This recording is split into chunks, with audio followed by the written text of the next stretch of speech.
എല്ലാവർക്കും നമസ്കാരം. ഇന്നത്തെ സുഭാഷിതം: അരാജകേഷു രാഷ്ട്രേഷു ധർമ്മോ നഹ്യവതിഷ്ഠതേ പരസ്പരം ച ബാധന്തേ സർവഥാ ധികരാജകം. അരാജകത്വം നിറഞ്ഞ രാഷ്ട്രത്തിൽ ധർമ്മം നിലനിൽക്കുകയില്ല. ഇത് ജനങ്ങളെ മുഴുവൻ ബാധിക്കുന്നു. ശരിയായൊരു നാഥനില്ലാത്ത രാജ്യത്തിൻ്റെ അവസ്ഥ ക്ലേശകരം തന്നെയാണ്. ഭരണാധികാരികളുടെ ഏകാധിപത്യ പ്രവണത കൊണ്ടും സ്വാർത്ഥ താല്പര്യത്താലും ധനാർത്തി കൊണ്ടും തകർന്ന എത്രയോ രാജ്യങ്ങളുണ്ട്.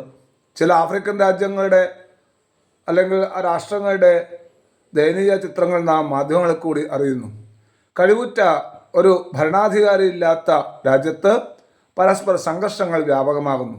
ശരിയായ ഭക്ഷണവും വെള്ളവും മരുന്നും വസ്ത്രവും കിട്ടാത്തിടത്ത് എന്ത് ധാർമ്മികത ഉണ്ടാവാൻ? വളരെ കഷ്ടകരമാണ് അത്തരം രാജ്യങ്ങളുടെ സ്ഥിതി എന്ന് കവി പരിതപിക്കുകയാണ്. തെറ്റിന് കർശനമായ ശിക്ഷ കൊടുത്ത് ജനങ്ങൾക്ക് നിയമങ്ങളോടുള്ള ബഹുമാനം ഉണ്ടാകണം. നിയമത്തിലെ പഴുതുകളാണ് കുറ്റവാളികളെ ഉണ്ടാക്കുന്നത്. ധനത്തിന് സുരക്ഷയില്ലാത്ത രാജ്യത്ത് വ്യവസായങ്ങൾ തുടങ്ങുവാൻ ആരും മുതിരുകയില്ല. സന്ദർശകർ ഉണ്ടാവുകയില്ല. എല്ലാ തരത്തിലുള്ളതായ സൗഹൃദ അന്തരീക്ഷവും ഉണ്ടാകണം. അതിന് രാഷ്ട്ര നേതാക്കൾ ആദ്യം ധാർമ്മികത ഉള്ളവരായിരിക്കണം എന്ന് ചുരുക്കം. ഏറ്റവും മനോഹരമായ ഒരു സുഭാഷിതമാണ്. ഏതു കാലത്തും മനസ്സിലാക്കാൻ പറ്റുന്ന, ഭരണാധികാരികൾ ശ്രദ്ധിക്കേണ്ടതായ ഒരു സുഭാഷിതമാണ് ഇത്.